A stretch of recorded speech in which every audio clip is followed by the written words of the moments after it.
Lesson 16 creative hobby. बहुत से लोगों को लगता है कि एक हॉबी बस टाइम पास करने के लिए होती है, और जिन्हें ऐसा लगता है वो बिल्कुल गलत हैं।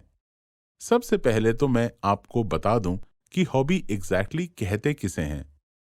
हॉबी मतलब कोई भी एक्टिविटी जो आप कुछ सीखने के लिए या प्लेजर गेन करने के लिए करें, और ये एक्टिविटी आपके प्रोफेशन से हट के होती है, जैसे गार्डनिंग, रीडिंग, सिंगिंग एक्सेट्रा।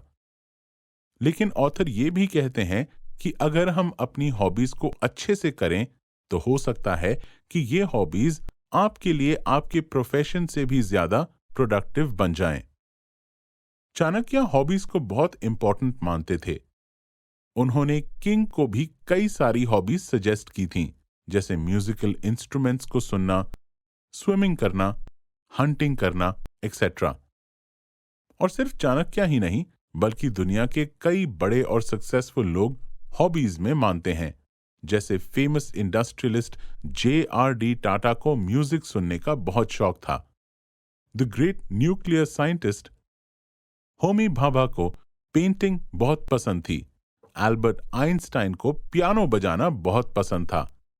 इसलिए याद रखना कि हर इंसान के पास उसकी हॉबी होनी चाहिए। हंटिंग से रिलेटेड चाणक्य ने कहा है, and I quote, he should go to a forest containing game for practicing on moving targets, unquote.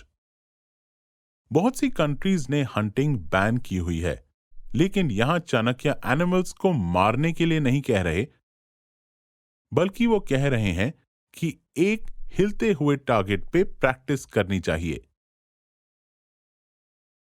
उस टाइम पे जो किंग्स होते थे, उनके लिए ये जरूरी था कि वो एक अच्छे वॉरियर भी हों। इसलिए किंग अपने फ्री टाइम में हंटिंग करते थे और इवन एनिमल्स को पकड़ते भी थे। और ये काफी मुश्किल टास्क होता था, क्योंकि जो फॉरेस्ट के एनिमल्स होते हैं वो हर चीज समझते हैं, और अगर कोई उन्हें कभी पकड़ने जाए तो वो आसानी से भाग भी जाते थे। कभी कभी जो पर्सन्स उन एनिमल्स का शिकार करने जाता था वो खुद शिकार बन जाता था। इसलिए ये पूरा एक माइंड गेम था, और इसमें जीतने के लिए स्ट्रैटेजी से खेलना पड़ता था, और वहीं पे किंग की ट्रेनिंग काम आती थी।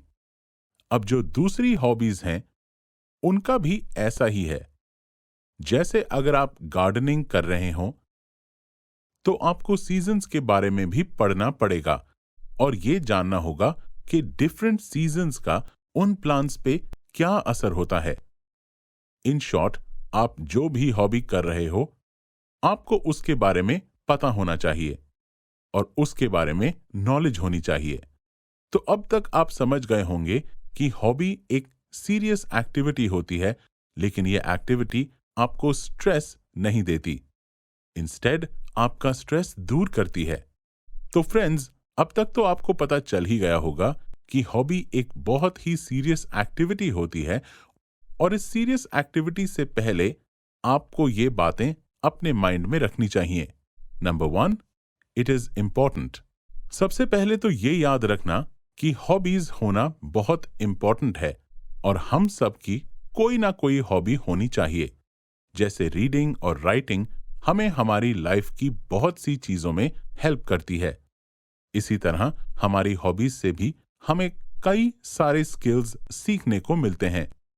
ये भी बहुत जरूरी है कि आप अपने आप को अपनी हॉबीज में डेवलप करते रहो, मतलब अपनी हॉबी में ग्रो करते रहो और लर्निंग करते रहो। जैसे अगर आपको फ्लूट बजाने का शौक है, तो ऐसे नहीं कि आप अगले 20 सालों तक हर दिन एक ही ट्यून बजाते रहें। इससे अच्छा ये है कि आप अपनी इस हॉबी में ग्रो करें, जैसे नए ट्यून सुनें, डिफरेंट डांस पीसेस सीखें। इन शॉर्ट, आपकी जो भी हॉबी है उसमें कंटिन्यूअसली सीखते जाएं।